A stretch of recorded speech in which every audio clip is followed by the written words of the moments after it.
الوسيلة والفضيلة وابعثه مقام محمودا الذي وعدته إنك الحمد لله وكفى على عباده الذين اصطفى وبعد فيا عباد الله اوصيكم ونفسي اولا بتقوى الله تعالى ان الله يحب المتقين والله تعالى يقول هو اصدق القائلين اعوذ بالله من الشيطان الرجيم بسم الله الرحمن الرحيم واعبد ربك حتى ياتيك اليقين وقال صلى الله عليه وسلم لو أن رجلا خر على وجهه من يوم ولد إلى يوم يموت حرما بطاعة الله عز وجل لحقره ذلك اليوم ويود له لو رد إلى الدنيا كيما يزداد من الأجر والثواب أو كما قال عليه الصلاة والسلام. புகழ் அனைத்தும் அல்லாஹ்வுக்கே உரித்தாகட்டும். அல்ஹம்துலில்லாஹ். ஸலாத்தும் கருணையும் ஸலாமும் மிகையேற்றோம் எங்கள் பெருமானார் ஸல்லல்லாஹு அலைஹி வஸல்லம் அவர்கள் மீதும் அவர்களை பின்பற்றிய உத்தம சஹாபாக்கள், தாபிஈன்கள், தப தாபிஈன்கள், கியாமத்துடைய நாள் வரும் வரைக்கும் வரக்கூடிய முக்கியமான முஸ்லிமான நல்லடியார்கள் அனைவர் மீதும் என்றென்றும் உண்டாவதாக என்று பிரார்த்தனை செய்வதன் பின்னர் கண்ணியமான இஸ்லாமிய சகோதரர்களே, இத்தகுல்லாஹ் அல்லாஹ்வை பயன்படுத்துகிற மாதிரியை கொள்வதோடு நசீஹத்தாக கியாமத்துடைய நாளிலே அல்லாஹ் சுப்ஹானஹு வ தஆலா ஒவ்வொரு மனிதனையும் கூப்பிட்டு விசாரிப்பார். பலதரப்பட்ட விசாரணைகள் கியாமத்து நாளில் நடக்கும். அதில் தனித்தனியாக ஒவ்வொரு மனிதரோடும் அல்லாஹ் பேசுவார். ஒரு மனிதனை கூப்பிடுவார். கூப்பிட்டு அல்லாஹ் கேட்பான், அலம் அஹ்லுக்க, நான் உன்னை படைத்தேன், ஞாபகம் இருக்கிறதா என்று அல்லாஹ் கேட்பான். ஆம் யா அல்லாஹ், நீ என்னை படைத்தாய் என்று அந்த மனிதன் சொல்லுவார். அலம் அஜ்அலுக்க ஸமீஅன் பஸீரா, நான் கேட்கக்கூடிய காதையும் பார்க்கும் கண்ணையும் தந்தேன், ஞாபகம் இருக்கிறதா கேட்பான். ஆம் யா அல்லாஹ், நான் கேட்டேன், பார்த்தேன், நல்ல முறையில் நான் இருந்துவிட்டு தான் வந்திருக்கிறேன் என்று இந்த அடியான் சொல்லுவார். அலம் உஸஹிர் லக்கல் கைல வல் இபில், நான் ஒட்டகத்தையும் குதிரையையும் உனக்கு நான் வசப்படுத்தி தந்தேன், ஞாபகம் இருக்கிறதா? அதிவேகமாக போகக்கூடிய வாகனங்கள், மெதுவாக செல்லக்கூடிய வாகனங்கள், இந்த இரண்டையும் மனிதனாகிய எங்களுக்கு அல்லாஹ் வசப்படுத்தி தந்திருக்கிறான். அதில் சிறிது மாற்றம் ஏற்பட்டாலும் இந்த வாகனங்களுக்குள்ளாக இருந்து ஜனாசாக்களை தான் நாங்கள் எடுக்கிறோம். எனவே அல்லாஹ் தான் அதை தஸ்ரீர் செய்து எங்களுக்கு வசப்படுத்தி தந்திருக்கிறான். அதையும் அல்லாஹ் கியாமத்து நாளில் கேட்பான். அதன் பின்னால் அல்லாஹ் கேட்பான், அலம் உஸாவிஜுக, நான் உனக்கு திருமணம் முடித்து தந்தேன், ஞாபகம் இருக்கிறதா என்று கேட்பான். திருமணம் என்பது ஒரு தனிப்பட்ட நிகழ்வு. அதை வேறாக கியாமத்து நாளில் ஒரு கணவனிடமும் மனைவியிடமும் அல்லாஹ் கேட்பான். அலம் அஸர்க தர்அ வ தஸ்அ, இந்த உலகத்துடைய வாழ்க்கையை வாழும் காலம் உன்னுடைய நிம்மதியை நான் ஏதாவது ஒரு வகையில் சீர்குலைத்தேனா என்றும் அல்லாஹ் கேட்பான். இல்லையா? அப்படி எதுவுமே இல்லை. அப்படியான அல்லாஹ் கேட்பான், பமாதா அஅததலி, என்னை இப்பொழுது சந்திக்க வந்திருக்கிறாய், என்னை சந்திப்பதற்காக வேண்டி எந்த தயார் நிலையில் நீ வந்தாய் என்று அல்லாஹ் கேட்பான். இந்த அடியார் சொல்வான், ஆமன் துபிக்கிறார், நான் உன்னை கொண்டு ஈமான் கொண்டு இருந்தேன், வபி கிதாபி, நான் உன்னுடைய குர்ஆனை நான் நம்பி இருந்தேன், வபி ரசூலி, உன்னுடைய ரசூலை நான் ஏற்றுக்கொண்டிருந்தேன், ஸல்லைது யா அல்லாஹ், நான் உலகத்தில் ஒரு தொழுகையாளியாக இருந்தேன் என்று இந்த மனிதர் சொல்லுவார்.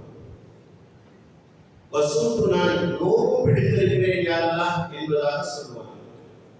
வதஸதக்கு, நான் நிறைய சதகாக்கள் கொடுத்து விட்டு தான் வந்திருக்கிறேன் என்றும் இந்த அடியான் அல்லாஹ் சொல்லுவார்.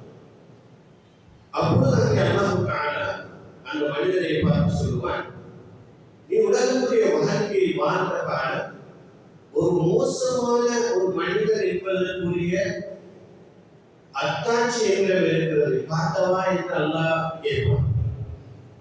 இந்த மனிதன் யோசிப்பான், நான் உலகத்தில் ஊரில் வாழ்ந்த காலம், உலகத்தில் வாழ்ந்த காலம் யாரும் கை நீட்டி என்னிடம் பேசியது கிடையாது.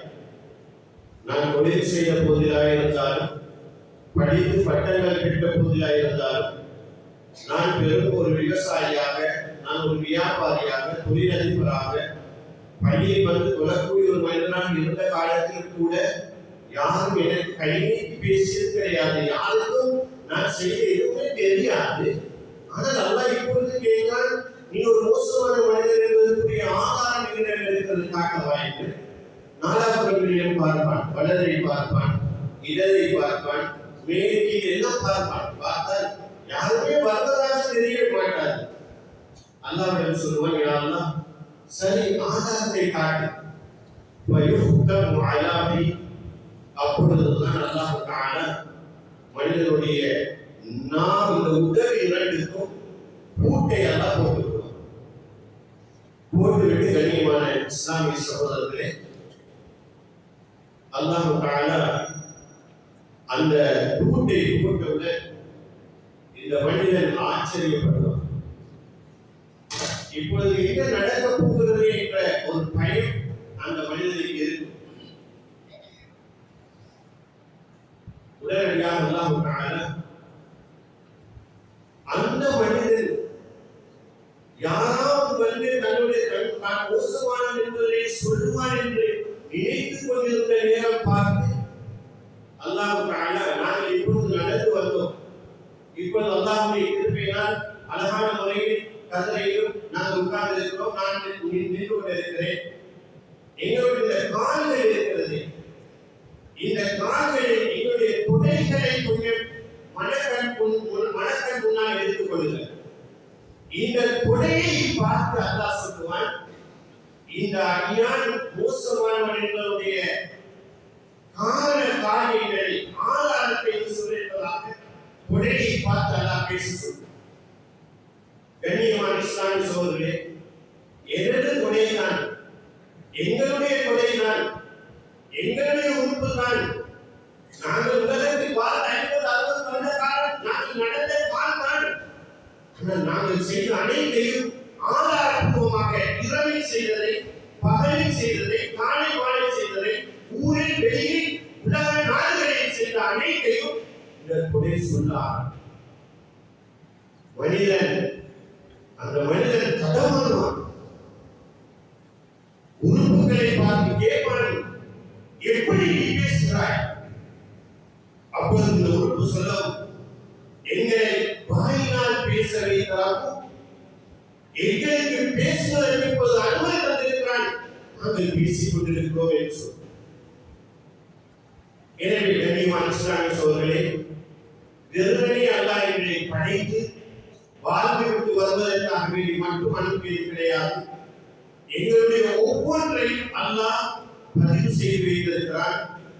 கியாமத்துடைய நாளில் அவனை சந்திக்கும் பொழுது நல்ல நிலைமையில் நாங்கள் ஒவ்வொருவரும் அவனை சந்திப்பதை அல்லாஹ் தஆலா எதிர்பார்க்கிறான்.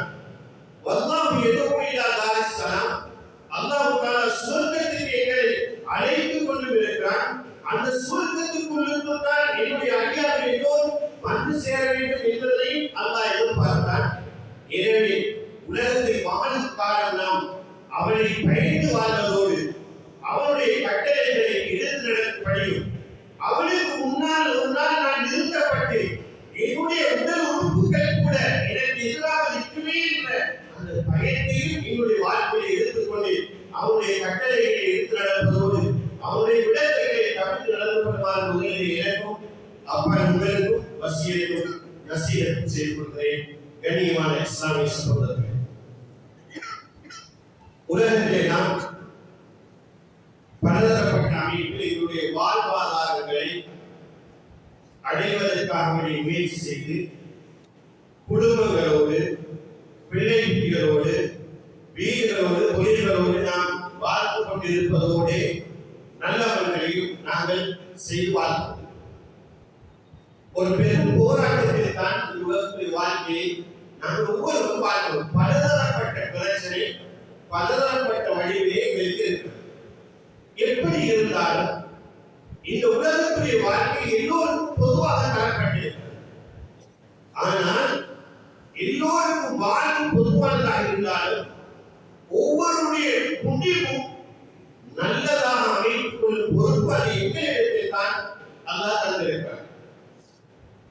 அந்த முடிவை வைத்துத்தான் அல்லாஹ் முடிவு செய்யவும் இருக்கிறார். எனவே நாங்கள் உலகத்தில் வாழும் காலம் கஷ்டப்பட்டு வாழ்ந்துவிட்டு மௌத்தாகிய மாத்திரத்திலேயே பல கேள்வி பதில்களுக்கு கியாமத்தினாலே உண்டார். கபருடைய வாழ்க்கையில் சிரமப்பட்டு மஹ்ஷரில் சிராத்தில் அங்கே மீசானில் நாங்கள் சிரமப்பட்ட அல்லாஹ்வை சந்திப்பதற்கு பதிலாக நாங்கள் மௌத்தாகிய மாத்திரத்திலேயே எங்களுடைய உயிர் அப்படியே சொர்க்கத்தை சென்றடைய வேண்டும் என்று இருந்தால் 3 பண்புகளை எங்களுடைய வாழ்க்கையில் நாங்கள் கட்டாயம் எடுத்தாக வேண்டும். அந்த 3 பண்புகள் எங்களிடத்தில் இருக்கவே கூடாது. அப்படி அந்த 3 பண்புகள் இருந்தால் நாங்கள் மௌத்தாகிய மாத்திரத்திலேயே அந்த உயிர் சுவர்க்கத்தை சென்றடையாது. இப்னு மாஜாவுடைய திருமியுடைய ரிவாயத்திலே வந்திருக்கிறது. அருமை நாயகம் ஸல்லல்லாஹு அலைஹி வஸல்லம் சொன்னார்கள், மன் ஃபாரக ரூஹு பில் ஜஸத், ஒரு மனிதன் மௌத்தாகிறான், மௌத்தாகக்கூடிய நேரம் அந்த உயிர் கொஞ்சம் கொஞ்சமாக போய் அப்படியே மேலே போகக்கூடிய நேரம் அந்த உயிர் போவதை மனித கண்கள், அந்த மனிதனுடைய கண் பார்க்கும். இந்த உயிர் அப்படியே போய் மேலே போனால் அதை அல்லாஹ் தஆலா மலக்குமார்களுடைய அதாவது சந்தோஷத்தோடு நன்மாராயத்தோடு எடுத்து அதை சுவர்க்கத்துக்குள் அல்லாஹ் கொண்டு போய் சேர்க்க வேண்டும் என்று இருந்தால் ரசூலுல்லாஹி ஸல்லல்லாஹு அலைஹி வஸல்லம் சொன்னார்கள், 3 செயல்களை அந்த உயிர் இந்த உடம்பில் இருக்கும் பொழுது மனிதன் செய்யக்கூடாது. அதில் ஒன்றுதான் அருமை நாயகம் ஸல்லல்லாஹு அலைஹி வஸல்லம் சொன்னார்கள், அல் கிப்ர். இந்த உலகத்துடைய வாழ்க்கையில் ஒரு மனிதன் வாழும் காலம் பெருமை அடித்து வாழக்கூடாது என்று சொன்னார். நாம் காலையில் எழுந்தவுடன் எங்களுடைய இந்த முன்னேற்றிய ரோமத்தை ஒரு மனிதன் பிடிக்கிறார். பிடித்து சொல்கிறார், செலவழிக்கக்கூடியவர்களுக்கும் வேறு மலக்குமார்கள் இருக்கிறார். இரவில் நாங்கள் தூங்க போகும் பொழுது கூட 2 ஒரு மலக்கு இருப்பார், ஷைத்தான் இருப்பார். ஒரு மலக்கு சொல்லுவார், இஸ்திம் பிகைர், இரவு நீ தூங்க போகிறாய், இது உன்னுடைய சில நேரம் கடைசி இரவாக இருக்கவும் கூடும். எனவே நீ நல்ல முறையில் இந்த இரவை நீ முடித்துக் கொள்ளிப்பதாக ஒரு மலக்கு சொல்வார். ஷைத்தான் சொல்லுவான், இஸ்திம் பிஷர், இந்த இரவை நீ உனக்கு விருப்பம் போன்ற உன்னுடைய மனோ இச்சை கொண்டு பாவத்தை கழித்து விட்டு நீ தூங்கிவிடு என்பதாக ஷைத்தான் சொல்லுகிறான். கொஞ்சம் யோசித்து பார்ப்போம். எங்களுடைய இரவுகள் நாங்கள் கண்ணை மூடுவதற்கு முன்னால் யார் யாரெல்லாம் நல்ல அமல்களோடு, குர்ஆனோடு, திக்ரோடு, முஹாஸபாவோடு நாங்கள் தூங்குகிறோம், யார் யாரெல்லாம் பாவத்தை பார்த்த நிலைமையிலும், பாவத்தை பேசிய நிலைமையிலும், புறம் கலைந்த நிலைமையிலும் நாங்கள் எத்தனை மணிக்கு தூங்கினோம் என்று தெரியாத அளவுக்கு தூக்கம் இணைத்து தூங்கி விடுகிறோம் என்பதை நாங்கள் யோசித்து பார்க்க வேண்டும். அந்த இரவுடைய நேரம் கூட ஒரு மனத்தை அல்லாஹ் சாட்டி நல்ல நிலைமையில் நீ தூங்கி என்பதாக அல்லாஹ் ஒரு மனத்தை சாட்டி மனிதனுக்கு சொல்ல வைக்கிறார். அதே போன்று காலையில் எழுந்தவுடன் இந்த என்னுடைய முன்னேற்றி ரோமத்தை பிடித்து ஒரு மனிதனுடைய முன்னேற்றி முடியை பிடித்து அந்த மனிதன் சொல்வார், இந்த மனிதன் இன்றைய நாள் பெருமை அடித்து பார்த்தார், பணத்தால், அறிவால், ஆற்றலால், சொத்து செல்வங்களினால் எந்த வகையில் இந்த மனிதன் பெருமை அடித்து வாழ்ந்தாலும் யாரெல்லாம் இவனை தாழ்த்தி விடு, இவனை மக்களின் பார்வையை கேவலமாக்கிவிடு, இவனை மக்களின் பார்வையில் சிறியவனாக ஆக்கிவிடு என்பதெல்லாம் அந்த மனது முதலாவது காலையிலேயே பெருமை அடிக்கக்கூடியவர்களை பார்த்து சொல்லியிருப்பார். அந்த மனிதன் அதே மனதை மறுபடி சொல்வார்கள், யா அல்லாஹ், இந்த மனிதன்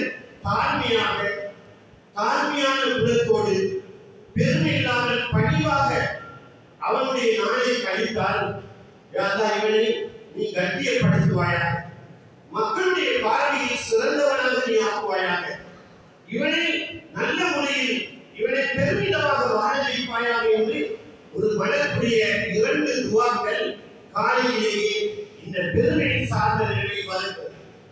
அது மட்டுமல்ல, யாரெல்லாம் உலகத்தில் பெருமை அடித்து வாழ்வார்கள், நாங்கள் நினைக்கிறோம் மக்கள் என்னை பெரியவர் என்று சொல்ல வேண்டும், நான் பெரும் பணக்காரன் என்று சொல்ல வேண்டும், கொடை வள்ளல் என்று சொல்ல வேண்டும், எனது வாகனம் தான், நான் ஒரு பெரிய வாகனத்தில் ஓடி காட்ட வேண்டும், பெரிய வீட்டை நான் கட்டி காட்ட வேண்டும் என்ற பெருமை யார் அடிப்பார்களோ அல்லாஹ் பாதுகாக்க வேண்டும். கியாமத்துடைய நாளில் அல்லாஹ் தஆலா மக்கள் எல்லோரும் இருக்கக்கூடிய நேரம் சிறு சிறு மனிதர்களாக ஆங்காங்கே மக்கள் ஓடிக்கொண்டிருப்பார்கள்.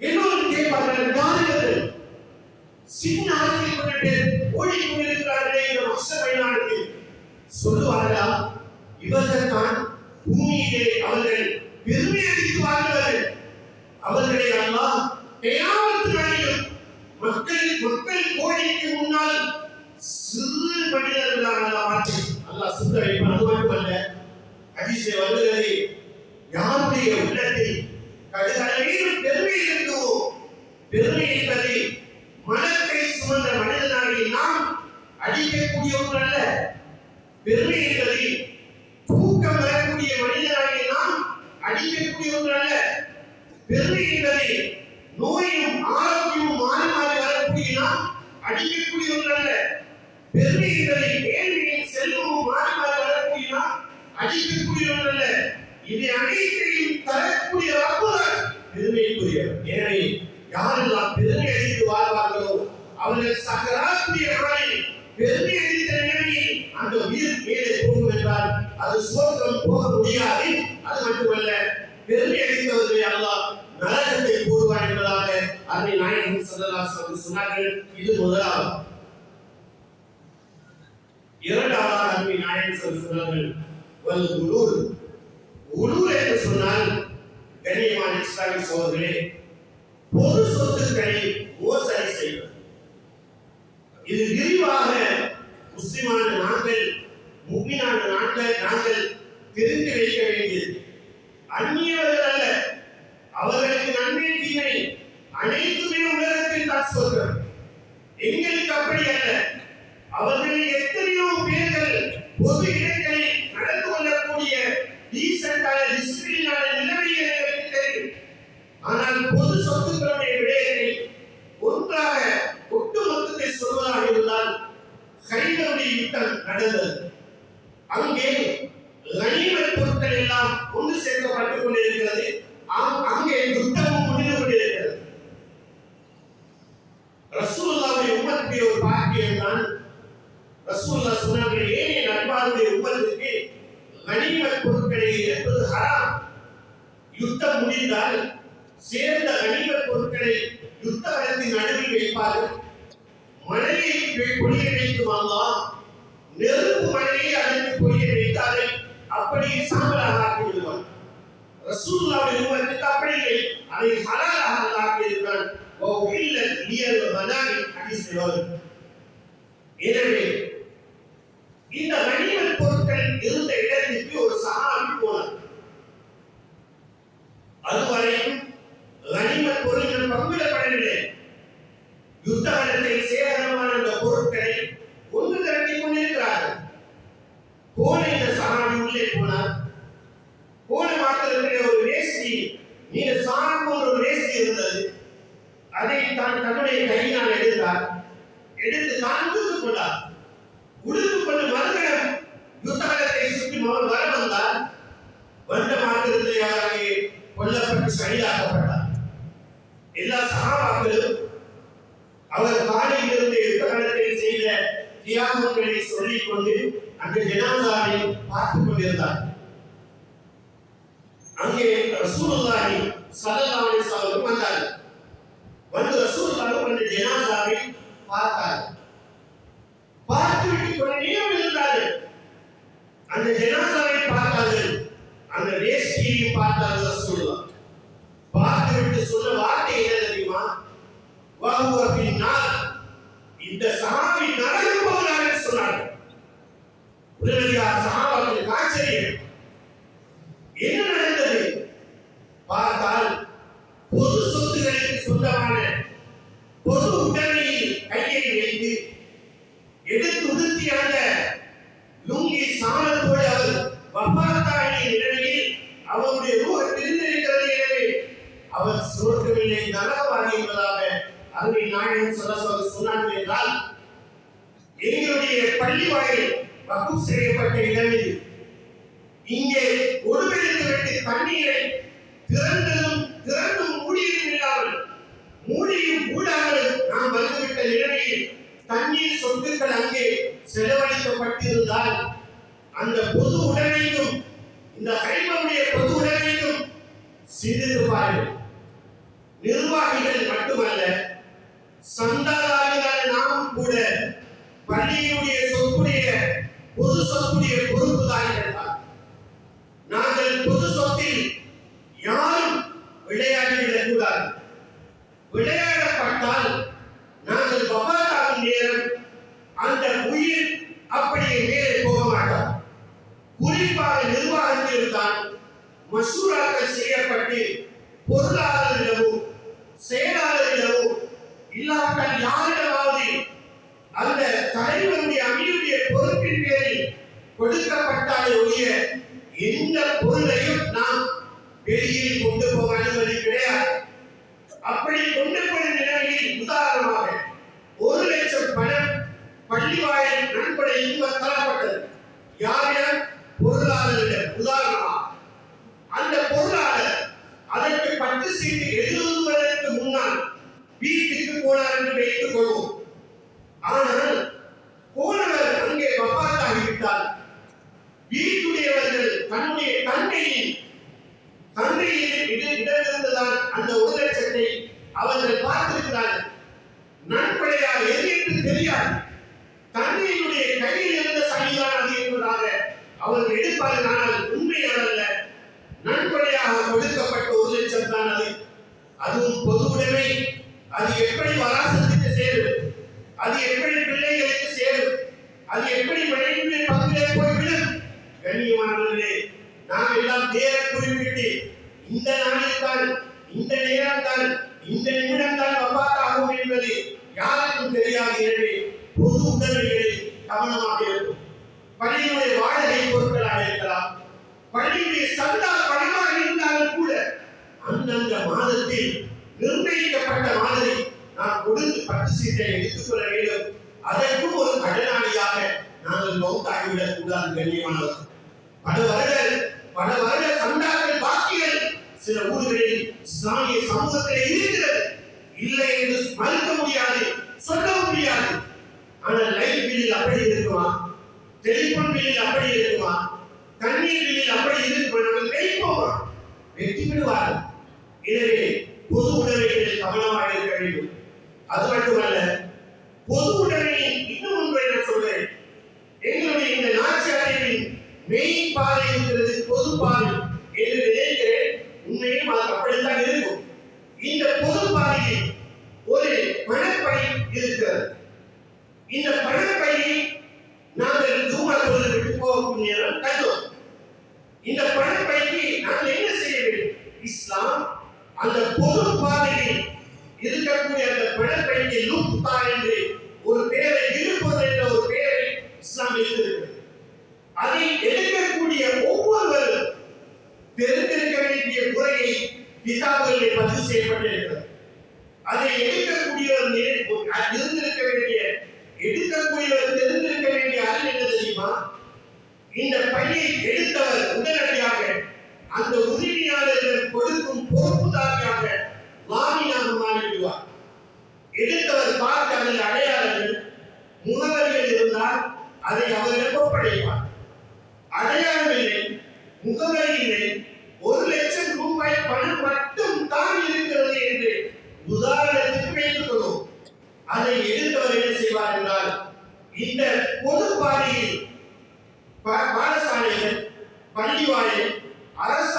பொது இடங்கள் இருக்கும். அந்த இடங்களில் இந்த பணப்பையை எடுத்தவர் என்ன செய்ய வேண்டும் என்றால் அறிவித்தல் பலனை ஏற்பாடு செய்து அதில் இந்த பையொன்று காணாமல் போயிருக்கிறது, அதில் பணமும் இருக்கிறது, இதை யார் ஏதாவது இருந்தால் இந்த என்னுடைய தொலைபேசி இலக்கத்துக்கு நீங்கள் உடல் கொண்டு எடுத்துக் கொள்ளலாம் என்றோ இல்லாவிட்டால் ஏதோ ஒரு அமைப்பில் அந்த விளம்பர பலகையில் பொது இடங்களில் அதை போட வேண்டும். இதை இந்த பணப்பை எடுத்தவருடைய பொறுப்பை சொல்கிறேன். எவ்வளவு காலத்துக்கு போட வேண்டும் தெரியுமா? 1 மாதமா, 6 மாதமா, 8 மாதமா? இல்லை, 1 வருட காலம் அந்த விளம்பர பலகையில் இந்த பணத்துடைய எடுத்த பணத்துடைய தொகையை அடையாளங்களை சொல்லி எடுத்துக்கொள்ள வேண்டும். பணம் கண்டுபிடிக்கப்பட்டிருக்கிறது, பணத்துடைய தொகையை பேசிய கலரை சொல்லி எடுக்க வேண்டும் என்பதை அவர் அறிவிப்பை போட வேண்டும். 1 வருடம் அவர் அங்கு எடுத்தவருக்கு அது பொறுப்பு. 1 வருடத்துக்கு பின்னாலும் அந்த பணப்பை உரிமையான வரவில்லை. அப்பொழுது என்ன செய்வது? அப்பொழுதுதான் அந்த பைக்குள் இருக்கும் அந்த 1 லட்சத்தை எடுத்தவர் பாதிப்பார். என்ன எதிர்பார்ப்பார்? ஏதாவது ஒரு காலம் அந்த பணப்பை சொந்தக்காரன் வந்து கேட்டால் நான் கொடுப்பேன் என்ற நியத்தை அவர் பாதிப்பார். சரி, அவர் பாதித்து விட்டார். ஒரு 5 வருடம் கழித்து அன்றாவது வந்திருந்த ஒரு மனிதர் இங்கே வந்து ஏர்போர்ட் போற நேரம் தன்னுடைய உறவினர்களிடம் சொல்லிவிட்டு போன நேரம் தான் அந்த பணப்பை காணாமல் ஆகிவிட்டால் சென்று விட்டார். அவர் 5 வருடம் கழித்து தான் உதாரணமாக வந்திருக்கிறார். வந்தவர் தன்னுடைய சாட்சியோ மாறியோ யாருடைய வீட்டுக்காக வந்த நேரம் அவர் சொல்கிறார், நான் ஏர்போர்ட் போற நேரம் என்னுடைய பணப்பை காணாமல் போய்விட்டது பாருங்களேன் சொல்றார். அந்த மாமி வீட்டுக்கு மட்டுமல்ல, அந்த விளம்பர பலகையை கண்ட ஒவ்வொருவரும் பொறுப்புதாரினால் அப்படி ஒருவர் வந்து கேட்டால் இவர் தான் எடுத்தார் என்பதனை காட்டுவதும் பொறுப்புதான் அதை பார்ப்பது. உடனே அவர்கள் சொல்றார்கள், இல்லை, உதாரணமாக சொல்றேன், இந்த அப்துல்லா நான் அவருடைய வீட்டில் தான், அவர் தான் இந்த பணப்பையை எடுத்து 1 வருட காலம் அவர் விளம்பர பலகையை போட்டிருந்தார் என்பதை சொல்ல வேண்டும். உடனடியாக அவருடைய வீட்டுக்கு வர வேண்டும். வந்து சொல்வார், என்னுடைய கருப்பு பணப்பை தான், அதில் 1 லட்சம் ரூபாய் வைத்திருந்தேன், அதில் 50,000 ரூபாய் அதாவது 5000 நோட்டுகள் ஏழை நோட்டுகள் இருந்ததுதான் எனக்கு ஞாபகம். ஆனால் 1 லட்சம் என்பது உறுதியாகிவிட்டது, அவருடைய என்பது உறுதியாகிவிட்டது என்று சொன்னால் கண்ணியமான சகோதரரே, இவர் உடனடியாக அதை கொடுக்கவே இல்லை. அவருடைய கையிலே அந்த வசதி இல்லை என்று வைத்தால் அவர் என்ன செய்ய வேண்டும் தெரியுமா? அவர் எனக்கு இருப்பதை அவர் கொடுப்பார். சொல்வார்கள், அதுக்கு நான் உங்களுக்கு கடனாளி ஆகியிருக்கிறேன், இன்ஷா அல்லாஹ் நான் கொஞ்சம் கொஞ்சமாக சல்லியை கண்டு நான் முடிப்பேன் என்பதாக சொல்வதுதான். இந்த பாதையில் விழுந்த ஒரு பணப்பையினுடைய பொது இடத்தில் எடுத்த அந்த பணப்பையினுடைய சட்டம் என்றால் பள்ளி பொதுவானது, பாடசாலை பொதுவானது, வைத்தியசாலையில் நாங்கள் கிளினிக் போயிருக்கிறோம். காரணம் எங்களுடைய நெஞ்சு சம்பந்தமாக இல்லாத ஏதோ ஒரு நோய் சம்பந்தமாக போயிருக்கிறோம். அங்கே ஒரு 10 பேருக்கு பேர் போடப்பட்டிருக்கிறது. பொது இடத்தில் பாதிப்பதற்கான போடப்பட்ட பேர். கடைசியாக நான் தான் டாக்டரை சந்திக்க போக வேண்டும். நான் போய் வருவதற்கு முன்னால் யார் அங்கு இல்லை என்றால் அந்த பொது இடத்தில் இருக்கும் சும்மா வேலை செய்யக்கூடிய அந்த பேருக்கு பொறுப்பு வக சொல்லியாக வேண்டும் இந்த மனிதர். எனவே கண்ணியமான இஸ்லாம் சோழர்களே, ஒவ்வொன்றாக அடிக்கிக் கொண்டே போகலாம். ஆனால் பொது இடத்தில், பொது சொத்துக்களில், பொது ஆவணங்களில் மிக மிக கவனமாயிருப்போம். அதில் மோசடி செய்திருந்தால் சக்கராத்துடைய நாளில் உயிர் போடு மாத்திரத்தில் அதை ஜென்னத்துக்கு போக மாட்டார். 3ஆவது நாயகம் ஸல்லல்லாஹு அலைஹி வஸல்லம் சொன்னார்கள், கடன் என்பதாக. நான் என்ன சொல்லிக் கொள்வதில்லை என்றால், அறவாசி பேர்களுக்கு இதனுடைய ஆர்வத்திலிருந்து தெரியும், இன்னும் அறவாசி பேர்களுக்கு நடுவில் தான் தெரியும். கடைசிக்கு வரக்கூடியவர்களுக்கு அறவே தெரியாது, என்ன பயான் என்பது விளங்குது என்பதாகத்தான் நினைப்போம். இப்பொழுது அல்லாஹ்வுடைய கிருபையால் நிர்வாகக்கூடிய ஒரு அறிவிப்பு தான் அதான் 12:10 முடிந்துவிடும். 12:20 ஜும்மாக்கு ஆரம்பிக்கப்பட இருப்பதனால் நேர காலங்களோடு நாங்கள் ஜும்மாவுக்கு வருவது. இமாம் அதான் சொல்லி ஏறுவதற்கு முன்னால் நாங்கள் பள்ளிக்கு வந்தால் இவர்கள் ஜும்மாவுக்கு வந்தவர்கள் என்ற அந்த லிஸ்டில் மலக்குமாருடைய பதிவேட்டில் நாங்கள் பதிவேற்றப்பட்டு விடுவோம். எனவே யாருமே இமாம் ஏறுவதற்கு ஏறி முடிந்து பொதுவாவின் கடைசியில் வருவதற்கு வைத்துக் கொள்ள வேண்டும். என்றால் கிழமையில் ஒரு நாள் தான், அதுக்கு ஒரு 30-35 நிமிடம் தான் பள்ளிக்கு நாங்கள் தவிர்க்க வர சொல்கிறார்கள் நிர்வாகிகள். எனவே நாங்கள் நேர காலங்களோடு வந்து கொள்வோம். நான் என்ன சொல்லிக் கொண்டிருந்தேன் என்றால், ஒரு மனிதன் மௌத்தாகக்கூடிய நேரம் 3 தன்மைகள் இல்லாமல் மௌத்தாகினால் அந்த மனிதனுடைய உயிர் சோர்ந்து போகும். முதலாவது, பெருமை அடித்து வாழ்ந்திருக்க கூடாது. இரண்டாவதாக, பொது சொத்துக்களை மோசடி செய்திருக்க கூடாது. மூன்றாவது, கடன் இல்லாமல் மௌத்தாக இருக்க வேண்டும். கண்ணியமான இஸ்லாமிய சகோதரர்களே, குர்ஆனில் கடனை கொடுக்கும் எடுக்கும் நேரம் நடக்கக்கூடிய ஒரு ஆயத்து இருக்கு. அதுதான் ஆக பெரிய ஆயத்து. சூரத்துல் பக்ரா. கடன் கொடுக்க வேண்டும், கடனை எடுக்க வேண்டும். கடன் எடுக்கும் நேரமும் கொடுக்கும் நேரமும் நாங்கள் கடன் எடுக்கும் பொழுது கொடுக்கும் நீயத்தில் எடுக்க வேண்டும். அதனுடைய விரிவு நிறைய இருக்கிறது, அதை பேச வரவில்லை. கடன் இல்லாமல் என்னுடைய ஜனாசாவை கொண்டு வந்த என்னுடைய ஊர் பள்ளியில் வைத்து இந்த ஜனாசா தன்னுடைய வாழ்நாளில் கொடுக்கல் வாங்கல் செய்வது வழக்கம். அப்படி செய்திருந்தால், இவருக்கு கொடுக்க இருக்க வேண்டியிருந்தால் பெரும் மனம் கொண்டு நீங்கள் ஹலால் சொல்லிவிடுங்கள் என்பதாக சில பள்ளி வாயில்களில் நான் கேட்டிருக்கிறேன். இன்னும் சில இடங்கள் சொல்வார்கள், நீங்கள் ஏதாவது கொடுக்கல் வாங்கல் ஏதாவது முன்னெடுத்து இருந்தால் அவர்களுடைய குடும்ப பிள்ளைகள் இருக்கிறார்கள், அவர்களிடம் கேட்டுக்கொள்கிறேன் என்று சொல்வார்கள். கண்ணியமான சோதரே, நாம் நீயத்து வைப்போம். என்னுடைய ஜனாசாவை கொண்டு வந்து வைத்தால் எந்த விதமான ஊருடைய கொடுக்கல் வாங்கலில் எந்த விதமான மோசடியும் இல்லாமல், எந்த விதமான கடன் இல்லாமல் இந்த ஜனாசா மௌத்தாக இருக்கிறது என்பதாக சொல்லும் அளவுக்கு நாம் கொடுக்கல் வாங்கலில் இருப்போம் என்பதாக ஒவ்வொருவரும் உறுதி எடுத்துக் கொள்வோம். கடனோடு மௌத்தாகினால் பெரிய கடன்களை நான் சொல்ல வரவில்லை. ரசூலுல்லாஹ்வுடைய காலத்தில் ஒரு ஜனாசா கொண்டு வரப்பட்டது. அந்த ஜனாசாவை வைக்கப்பட்டிருக்கிறது. நபியுல்லாஹி ஸல்லல்லாஹு அலைஹி வஸல்லம் வந்தார்.